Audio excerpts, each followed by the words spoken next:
No one in education is at a point where it is ethical to do that which I just described. And you should fail anyone who does. But let's imagine a world in which that happens. How would you teach? You know, Phaedrus, that is the strange thing about writing, which makes it truly correspond to painting. The painter's products stand before us as though they were alive. But if you question them, they maintain a most majestic silence. It is the same with written words. They seem to talk to you as though they were intelligent, but if you ask them anything about what they say from a desire to be instructed, they go on telling just the same thing forever. Hi, I'm Joffrey the Giant, language and humanities teacher and administrator, principal, in effect, for an online educational platform.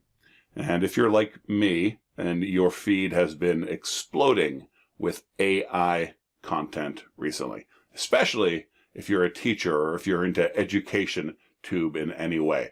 Not one corner of my YouTube feed has been free of AI material, AI content, except for basketball tube. So NBA tube has been clear for me, but otherwise, whether we're talking about teacher tube, book tube, nerd tube, language acquisition tube, which, if you don't know, is a darker corner of the internet than you might at first suppose. There has been a rush of AI content, sparked in particular by a newish robot, ChatGPT. So,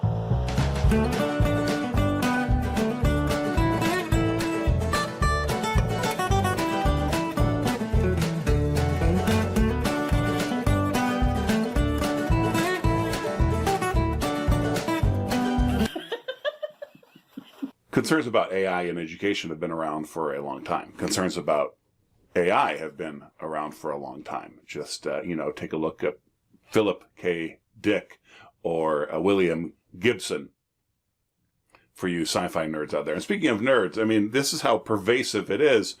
Recently, a channel I follow that is definitely in the nerddom sphere of things did a whole video on waifus and online, just chat bots that can understand euphemism and can be gaslit. In fact, need to be gaslit if the developers of the bots don't want them to be used in certain ways, shall we say, beyond simply ice cream dates.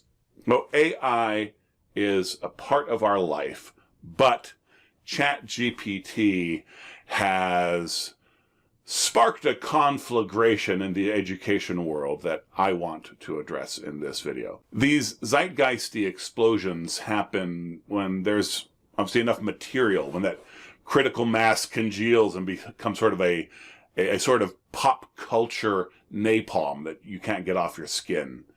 Chatbots have been around for a good while, and there have been good ones out there. And as robotic ways of cheating, this is nothing new. This moment in culture and in education, I think, is a lot bigger than chatbots. It's about artificial intelligence as a whole and how we take it into our society. Now, a lot of good material is being done, being made, a lot of thoughtful stuff about this subject. So I am going to keep this teacher-related. But I want to make clear that even though it's teacher-related, it's very broad. The people who are freaking out about ChatGPT, and I'm not saying for no good reason, are the sorts of people who grade essays, but there are other sorts of teachers out there. So this whole moment in AI and education, for me, kind of came to the fore a couple of months ago, actually through a conversation with my wife. And as happens so often these days, you feel like you have a conversation and suddenly your feed is reflecting that conversation. I think that has less to do with algorithms and more to do with zeitgeisty reasons. You know, I find the word zeitgeist pretentious, so I say zeitgeisty. I should get over myself. So the other way AI has been creeping into my feed is through AI-generated images. Shakespeare sonnet, but all the images are AI-generated. I typed the Bible into an artificial intelligence art generator. Here's what happened. Or Imagine Dragons, but every image is AI generated. How AI might make musicians obsolete. Anyway, she and the students in one of her classes had just had a whole conversation about AI art, which in combination with the growing alarm among the humanities teachers at her institution over the specter of robots led to some interesting conversations in the giant household over here. So I'll be sharing some of our conclusions in this video. So these alarm bells are ringing in academic institutions in unprecedented ways. This is a whole nother level. I have no doubt that a new world is upon us, but it's been coming for a while, and there's already movement to adjust to and even embrace this bravish new world. So recently Google News put into my feed a story out of a university in South Carolina in which a teacher said that, he said, "We are terrified," in reference to ChatGPT. And kudos to this particular professor who had caught an essay written by a robot. And although he was unable to prove, the student probably regrets this if he ever reads the article, although he was unable to prove that in fact it was plagiarism, right? That's the problem with these bots. It's not plagiarism.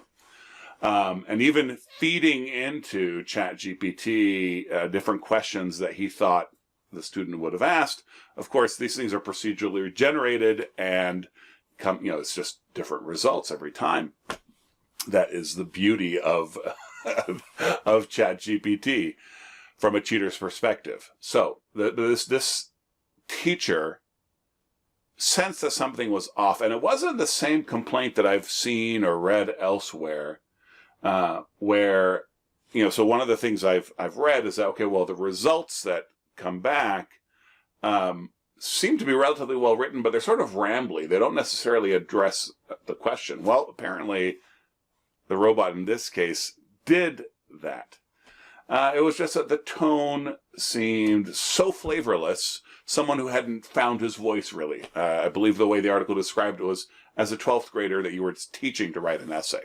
But kudos to this teacher, to this professor, who was able to detect that and then confronted the student, and the student confessed. Now, no reference as to how many of these things might have slipped through. One of the issues that artificial intelligence is revealing about our education system is the fact that it is mass production, right? And that makes it possible to cheat through mass-produced means. And I'm going to talk about that more in the solutions section of things. But let's talk about what the fear, like we are terrified. What is the fear? I think we teachers need to be honest about what the fear is. And of course, our fear as teachers will be slightly different from administrative concerns. But for teachers, the real fear is embarrassment.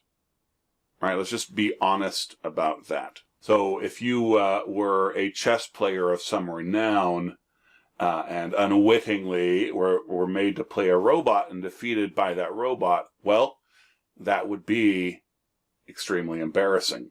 If we grade an essay or a paper and give it an A and later find out that it's a robot, well, that is professionally very embarrassing.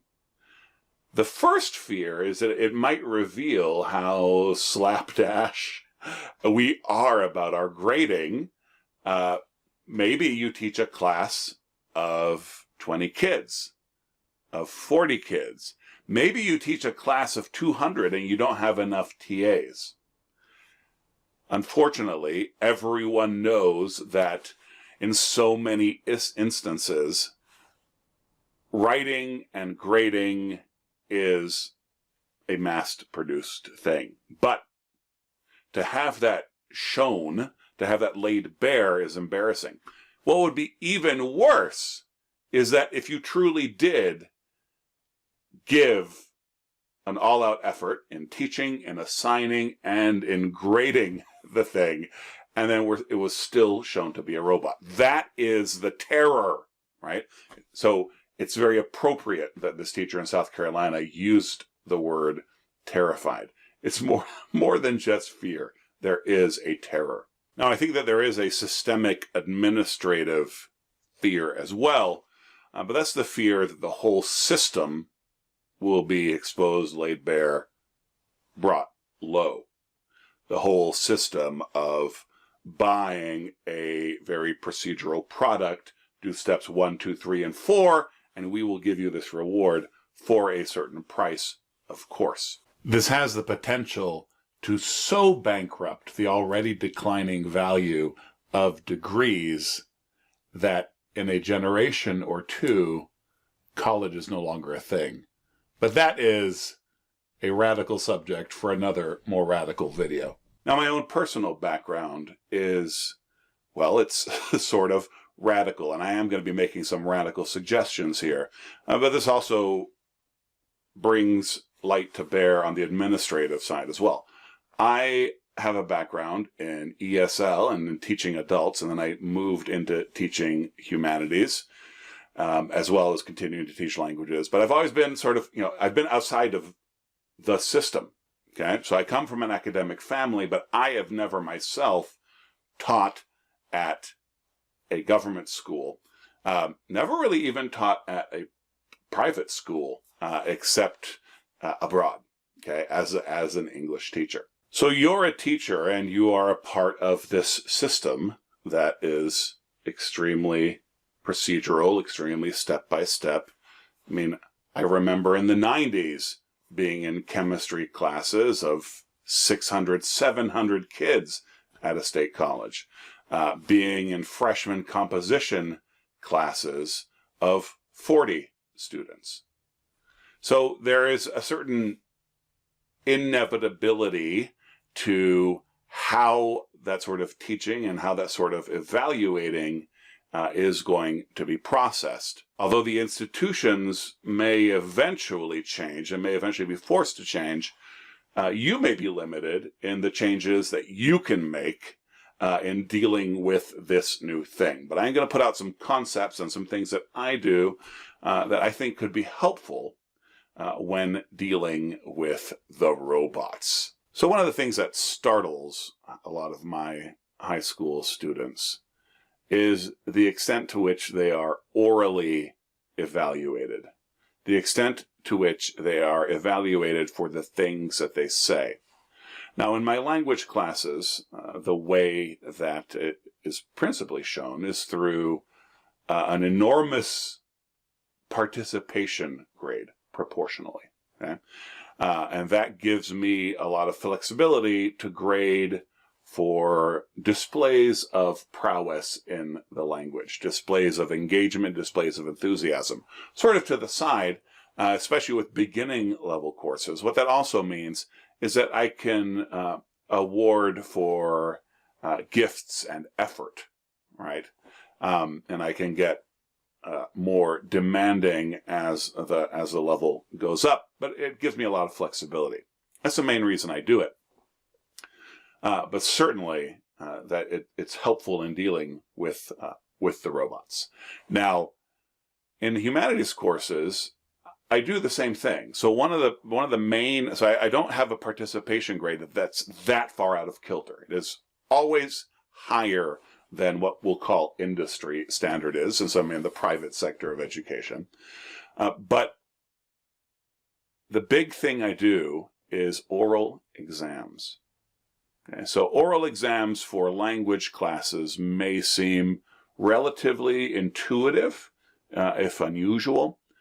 But in my literature, in my philosophy, in my history classes, I give oral exams, and that is the principal way in which things are weighted. Now, I like to write. I value writing. But for me, the principal way of understanding if a student has interacted with the ideas, done their reading, understands what questions to ask, has grappled with themes, topic, information, has synthesized things, is through conversation. Conversations in group settings, conversations one-on-one. So in all of my classes, I have one-on-one oral exams. Now, depending on what you teach, how you teach, and where you teach, you may be thinking about the infeasibility of doing that. So take the principle. Okay? It may be that you simply cannot give oral exams because you have 100 students, or because you know the administration at your school wouldn't accept it. Well, that's fine.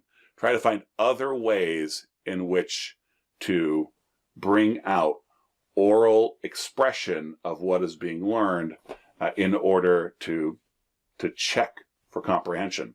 And if you can grade in a way that reflects that more, that means that even if the robots get through, they're not doing as much damage. Now, this may require a massive change in thinking, but part of the challenge I'm going to lay out to you is that in our education system, and I don't just mean government and public schooling, but in our education system, we evaluate through the written word, but we do not demand a lot in those terms. So like this professor in South Carolina is talking about a 500-word essay, which, all things told, isn't that much and isn't that demanding. You know, if you work at an institution that requires a senior thesis, you may have a senior thesis that is 5 pages, 6 pages long, which is nothing for a work that is supposed to be mentored, right? There are many students who graduate, and the longest thing they've ever written is 3 or 4 pages long. And I'm not saying that length itself is a virtue, or that there's not a place in class for 1 paragraph, or 3 paragraph, or 1-page assignments. Of course there is. But let's be honest and realize that in education, the vast majority of the writing we require doesn't actually ask for much. And so then if we take that, you know, we kind of bring it down and become more realistic about that. Can we achieve those things orally? Can we achieve the smaller day-to-day things orally? Now, I tell my students straight up that this is how they're being evaluated, okay? And I would recommend that you do the same if you are able. And of course, the call to anyone in any sort of administrative authority who happens to be watching this video is facilitate such changes. This new world is upon us. Now, it's important for teachers to confront the idea of fear of embarrassment. There's also another fear going on for teachers, and that is that if the robots beat them, they'll get fired. So another call for any administrators watching is to take that fear off of teachers as much as is possible. That's another reason to institute, or at least facilitate, changes in your institution for more oral evaluation. Okay, you see the books behind me. I am a literature teacher. I am not here to talk against books, against reading, against the written word. What I do want to do is encourage flexibility in thinking about the word, about words. I believe, I'm not sure, and I can't think of the citation. I believe Socrates actually spoke ill of books and how students were learning from books because it was going to kill the memory, right? And these days, we see that as well. So people started putting their brains in books. And that happened more and more as history marched onward. And now our brains are in computers. We don't actually remember things as much because we don't need to. Oral societies, people with oral traditions, have the best memories. And they can go out and they can memorize entire books of the Bible, entire portions of the Quran. Okay. Why could people do this? Because their brains were different. And the amount of brain shaping you would have to do to a person contemporary to us to achieve those same feats of memorization, of memory, boggle the mind. So our minds, our brains themselves are different. And we've put most of our brains in computers. We're cyborgs. And more aural society. Aural and oral society. Any period of transition is painful and things get lost. And I believe that the written word and books will continue to flourish for millennia. But flourish is going to be relative.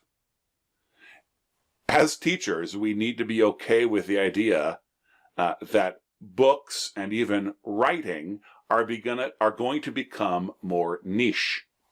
One of the many ways in which content is being created about all this GPT stuff is, well, is writing going to go by the wayside? Or is at least everyday and short writing going to go by the wayside? One content producer actually suggested something that I already do in another sphere, and I even encourage my students to do in certain contexts with translation apps. Whether we're writing a brief article or writing an essay, to put information into an AI, have it spit out its output, and then you edit it and make it your own. If evil seems inevitable to us, that shouldn't stop us from fighting it. But is this bad? Or is this something that our society should consider adapting to? Now, you don't get to decide what the world looks like, but you will have some influence, small or great, where you are as a teacher. And so being able to recognize, now obviously, no one in education is at a point where it is ethical to do that which I just described. And you should fail anyone who does. But let's imagine a world in which that happens. How would you teach? Can you bring back some of those ideas? And so the answer has to be in relationship, which means that education is going to have to become more boutique. And the answer is going to have to be in conversation, which means education is going to have to become more oral.